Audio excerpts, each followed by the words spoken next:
Today's movie is Frost Nixon, and basically this is a biographical drama brought to you by Imagine Entertainment. The movie itself is rated R basically for language. There isn't really much else in there, but there gets to be some intense dialogue and language in there. Earned it its R rating. It's about 2 hours long, 122 minutes, and the movie Frost Nixon is directed by none other than Opie himself, Ron Howard, who brought to us many, many movies as a director here recently. The Da Vinci Code was directed by him a few years back, I think '05, Cinderella Man, A Beautiful Mind from 2001. So those are some of the directorial things that Ron Howard has done.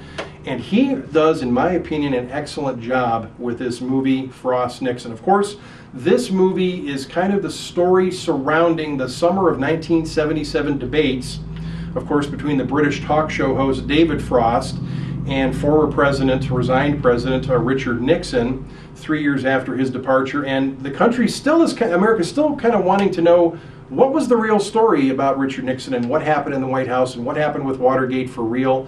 I mean, all sorts of stories and rumors and innuendos are surrounding that whole thing at the time.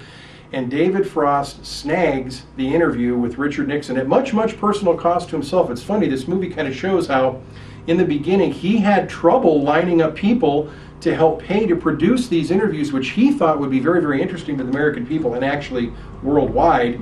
But he fronted some of the money for this interview himself out of his own pocket, and the movie kind of shows you how that takes place.